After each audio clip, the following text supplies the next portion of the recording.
What's up, guys? I'm back. I'm back in a video today. Okay, so I'm gonna be doing an album review for some metal music. What I'm gonna be reviewing today is I'm gonna be reviewing a band called Blasphemy, and the album I'm gonna be reviewing is called Fallen Angel of Doom and stuff. And let's get right into it. Okay, talk looking at this band I got here, Blasphemy, not gonna lie, this is my first time even hearing of this band, so there is that, like, this screen. Okay, there's not gonna lie, there's not much I know about this band at all, and not gonna lie, guys. The main reason why I even found out about this band is because I typed in '90s black metal albums, and this band came up. So all of that good stuff, and the band name is called Blasphemy, and for some reason I got that confused with for some reason I got the band name mixed up with that one Cryptopsy album, Blasphemy for the Flesh or whatever whatever Cryptopsy's debut album is. I think I got this band confused with Cryptopsy's first album. I don't know why, but I'm gonna move on and stuff. And this screen.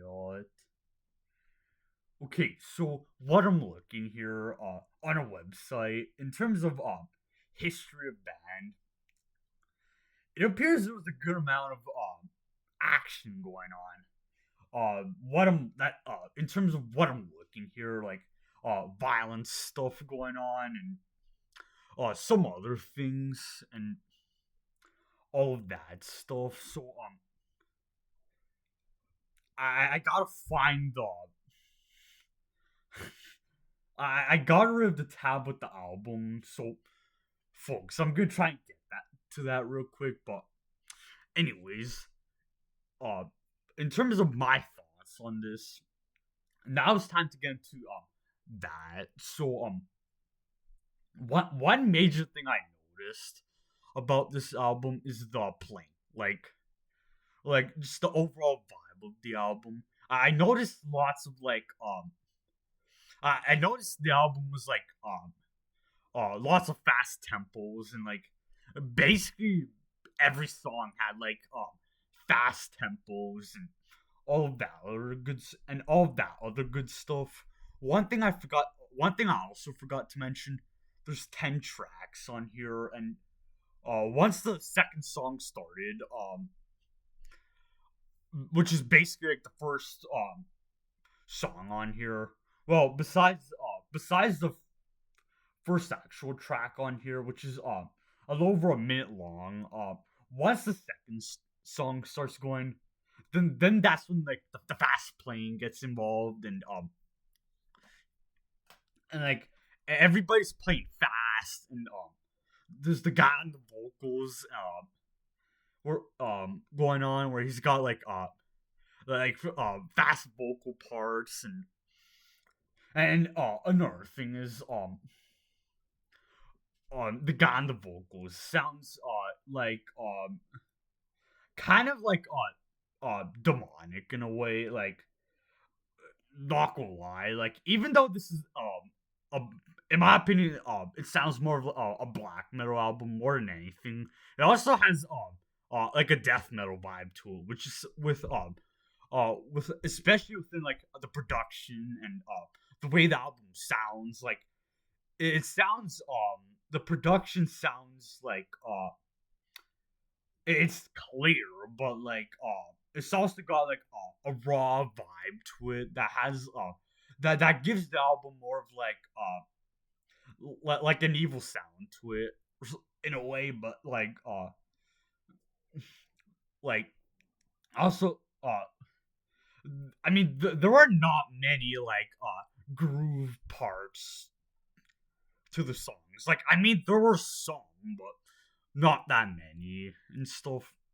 Or at least from what I can remember and stuff. And also another thing is the songs are short on here.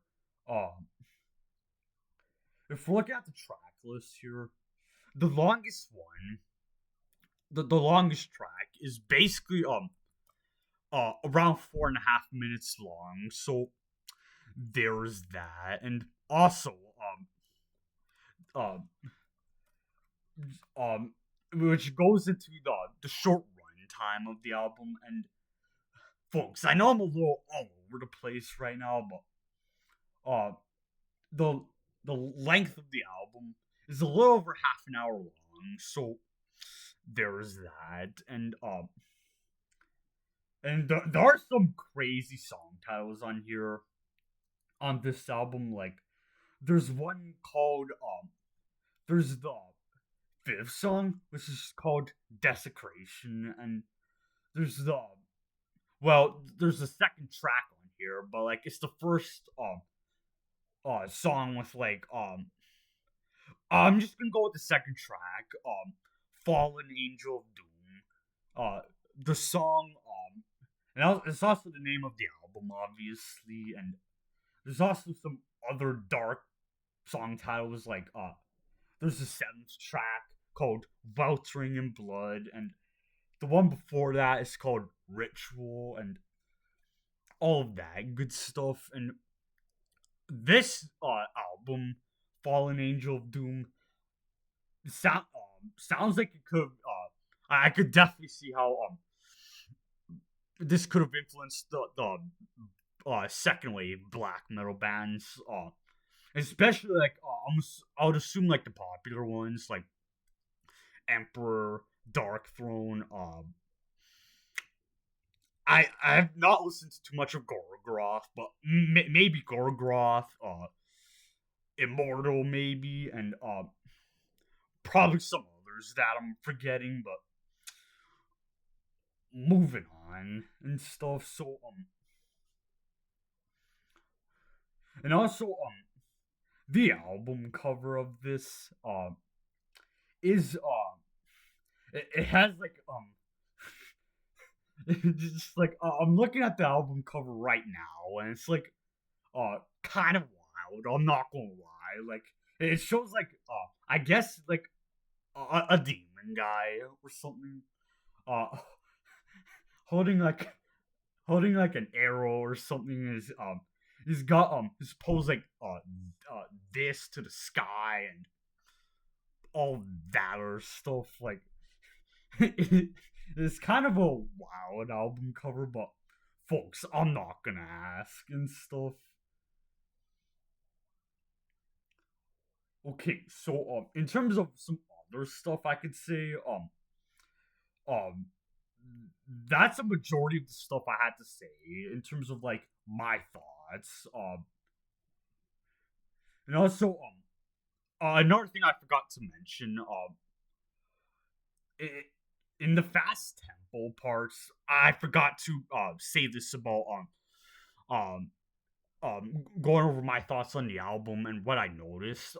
In the fast sections, it didn't feel like in terms of the guy on the drums I want to talk about, his drumming didn't feel like he still had like blast beat parts, lots of blast beats going on, but like within the fast parts, I noticed like some like he would have like a blast beat part going on, followed by like a cymbal crash or something, and like there would be like a couple of different things going on within like the fast drum parts and stuff. And